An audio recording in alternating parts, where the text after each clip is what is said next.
ஆன்மீக நண்பர்கள் அனைவருக்கும் என்னுடைய அன்பான வணக்கங்கள். தமிழ் புத்தாண்டு நல்வாழ்த்துக்கள். தமிழ் புத்தாண்டு ராசி பலன் 2024. இந்த ஆண்டு துவக்கத்தில் விருச்சிக லக்னம் என்பதால் கடல் சார்ந்த பகுதிகளில் நல்ல மழை பொழியும். 6ஆம் இடத்தில் சூரியன் உச்சம் பெற்று குருவுடன் இணைவது சகோதரர்களின் உடல்நலனில் பாதிப்பை தரும்.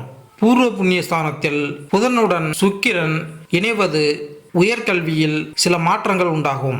சனியுடன் செவ்வாய் இணைவு பெறுவது இனம் தெரியாத புதிய நோய்கள் உண்டாகும். மருத்துவத்துறையில் சில சவால்களை சந்திக்க வேண்டி வரும். 8ஆம் இடத்தில் சந்திரன் அமர்வது பணப்புழக்கம் குறையும். தொழிலில் சில கூட்டு தொழில் மந்த நிலை நீடிக்கும்.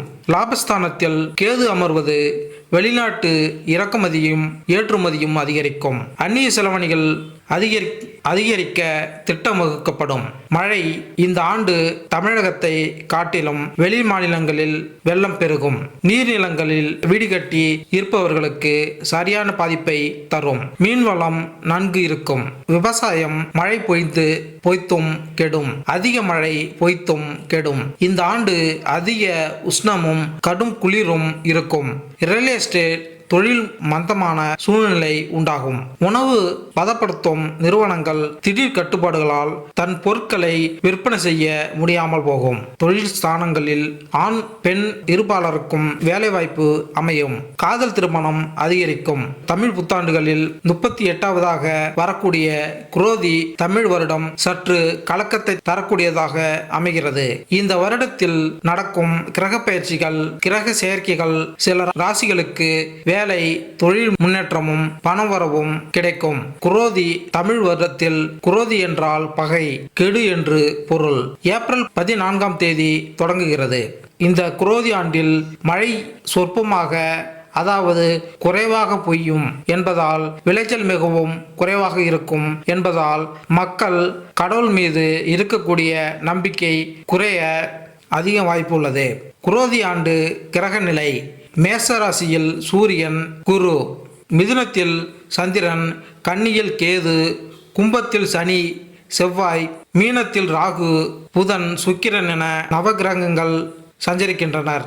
இந்த ஏப்ரல் 14ஆம் தேதி சித்திரை 1ஆம் தேதி ஞாயிற்றுக்கிழமை மிதுன ராசியில் பிறக்கிறது. 12 ராசிகளுக்கான பலன்களை இங்கு பார்ப்போம். மேசம் ராசி. மேசராசி அன்பர்களே, மேசராசிக்காரர்களுக்கு இந்த வருடம் உயர்வான வருடமாக இருக்கும். அனைத்திலும் உங்களுக்கு முன்னேற்றம் காணப்படும். பணியிடத்தில் பதவி இடமாற்றம் ஊதிய உயர்வு போன்ற சலுகைகள் கிடைக்கும். சில சமயங்களில் உடன் பிறந்தவர்களுடன் அனுசரித்து நடந்து கொள்ள வேண்டும். இதுவரை இருந்த குழப்பமும் அமைதியின்மையும் நீங்கி மகிழ்ச்சி உண்டாகும். சுப காரியங்கள் கைகூடும். பணவரவு அதிகரிக்கும். அது மட்டுமல்லாமல் வீடு மனை போன்ற சொத்துக்கள் வாங்கும் வாய்ப்புகள் வரும். விவசாயத்தில் கணிசமான லாபம் கிடைக்கும். அரசியலில் உள்ளவர்களுக்கு ஏற்றமும் மாற்றமும் உண்டாகும். ஆரோக்கியத்தில் அடிவயிறு கழிவு உறுப்பு முதுகுவலி அஜீர்ணம் உபாதைகள் வரலாம். ஆகவே இந்த வருடம் மேசராசிக்காரர்களுக்கு நன்மை உண்டாகும் வருடமாக அமைகிறது. மேசராசிக்கு சோபகிருத ஆண்டை விட குரோதி வருடம் மிகவும் சிறப்பானதாக அமைய உள்ளது. இந்த தமிழ் புத்தாண்டில் மேசராசியிலிருந்து ரிஷபராசிக்கு குருவின் மாற்றம் பல விதத்தில் நற்பலன்களை அள்ளி தருவதாக இருக்கும். மேசராசிக்கு பல விதத்தில் குரோதி வருடம் தமிழ் வருடம் பலன்களை தருவதாக இருக்கும். உங்கள் வேலை தொழில் கல்வி அரசியல் போன்ற விஷயங்களில் எப்படிப்பட்ட பலன்கள் கிடைக்கும்? மேசராசியில் உள்ள நட்சத்திரங்களுக்கு எப்படிப்பட்ட பலன்கள் கிடைக்கும்? மேசராசிக்கு வருகின்ற குரோதி தமிழ் புத்தாண்டு அதி அற்புத பலன்களை கிடைக்கக்கூடிய புத்தாண்டாக அமைய போகிறது. மிகவும் சுப பலன்கள் கிடைக்கும். இதுவரை நீங்கள் அனுபவித்த சங்கடங்கள் கஷ்டங்கள் குறைந்து உங்கள் வாழ்க்கையில் சுபிஷ்டம் ஏற்படக்கூடிய வருடமாக அமைய போகிறது. இந்த ஆண்டில் மேசராசியினருக்கு நீண்ட நாட்களாக இருந்து வரக்கூடிய நீதிமன்ற வழக்குகள் பிரச்சனைகளுக்கு சுமூகமாக தீர்வு கிடைக்கும். மனநிறைவு அடைவீர்கள்.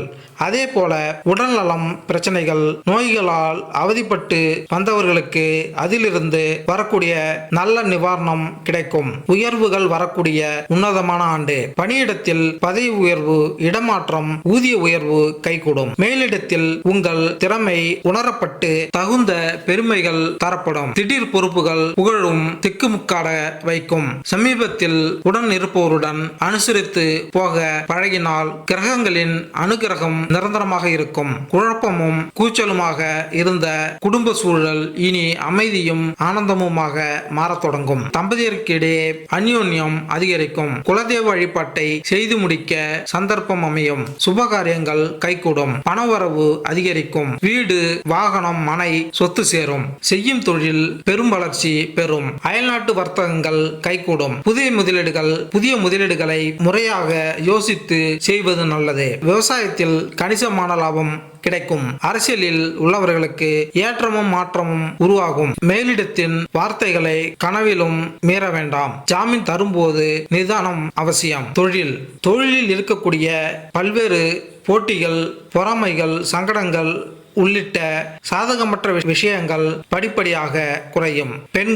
பெண்கள் பேச்சுக்களில் பொறுமையை கையாளவும். செயல்பாடுகளில் ஒருவிதமான சோர்வுகள் உண்டாகும். பிள்ளைகளின் தேவைகளை பூர்த்தி செய்வீர்கள். ஆடம்பரமான செலவுகளை தவிர்ப்பது நெருக்கடிகளை குறைக்கும். விலை உயர்ந்த பொருட்களில் கவனம் வேண்டும். மற்றவர்களின் தனிப்பட்ட செயல்களில் தலையிடாமல் இருப்பது நல்லது. தனிப்பட்ட சேமிப்பு சார்ந்த விஷயங்களில் ரகசியம் வேண்டும். மனதிற்கு நெருக்கமானவர்கள் மூலம் சில மாற்றமான தருணங்கள் உண்டாகும். தம்பதிகளுக்குள் புரிதல் உண்டாகும். மாணவர்கள் புதிய முயற்சிகளில் ஆலோசனை பெற்று மேற்கொள்ளவும். ஆசிரியர்கள் இடத்தில் அனுசரித்து செல்லவும். வாகன பயணத்தில் மிதவேகம் மிக நன்று. விளையாட்டு போட்டிகளில் மாறுபட்ட அனுபவம் ஏற்படும். உயர்நிலை கல்வியில் சில புரிதல்களும் மறைமுகமான விரயமும் உண்டாகும். ஆராய்ச்சி தொடர்பான சிந்தனைகள் மனதில் அதிகரிக்கும். நண்பர்கள் வழியில் அலைச்சல்கள்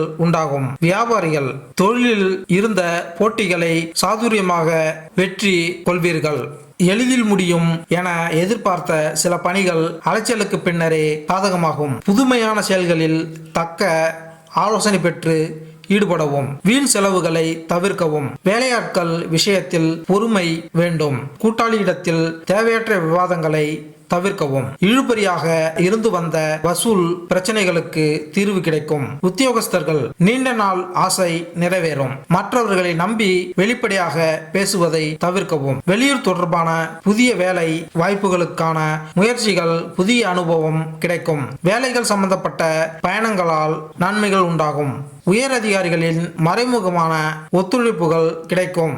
விவசாய உபகரணங்களை பழுது நீக்கி சீர் செய்வது தாமதங்களை குறைக்கும். நீர்வரத்தினை அறிந்து பயிரினை தேர்வு செய்யவும். அரசியல்வாதிகள் வழக்கு சாதகமாக தீர்ப்பு கிடைக்கும். பேச்சுகளில் அனுபவ அறிவு வெளிப்படும். அதிகார பதவியில் இருப்பவர்களின் நட்பு கிடைக்கும். நேர்மைக்கான மதிப்புகள் தாமதமாக கிடைக்கும். அதிகாரமான பேச்சுகளை சூழ்நிலை அறிந்து பயன்படுத்தவும். தொண்டர்களின் ஆதரவால் நினைத்த சில பணிகளை முடிப்பீர்கள். கலைஞர்கள் புதிய முயற்சிகள் ஈடேறும். பொருளாதார உயர்வு குறித்த சிந்தனைகள் மேம்படும்.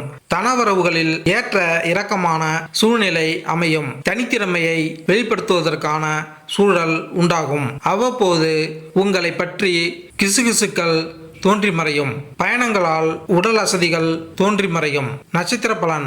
அஸ்வினி நட்சத்திரம். அஸ்வினியை சேர்ந்தவர்களுக்கு இந்த புத்தாண்டு மிக சிறப்பானதாக அமையும். நீண்ட நாள் விருப்பங்கள் நிறைவேறும். தொட்டதெல்லாம் பொன்னாகும் காலமாக இருக்கும். பரணி நட்சத்திரம். ஒரு சுபிட்சமான காலகட்டமாக இந்த தமிழ் புத்தாண்டு அமைய உள்ளது.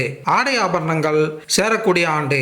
இருக்கும் நிலையை விட முன்னேற்றம் தரக்கூடிய ஆடம்பரமான வாழ்க்கை அமையும். கார்த்திகை நட்சத்திரம். ஒரு சில ஏற்ற இறக்கங்கள் நிறைந்த ஆண்டாக அமைய உள்ளது. ஒரு சிலருக்கு முன் கோபங்கள் அதிகரிக்கும். இதனால் தேவையற்ற பிரச்சனைகள், மன வருத்தங்கள் ஏற்படும். இதனால் நீங்கள் பேச்சில் கவனமாக இருக்கவும். பரிகாரம். பழனி மலை அடிவாரத்தில் உள்ள ஆதி திரு ஆவினன்குடி கோயில் முருகப்பெருமானை தரிசனம் செய்துவிட்டு வருவது மிக சிறப்பான பலன்களை தரக்கூடியதாக இருக்கும்.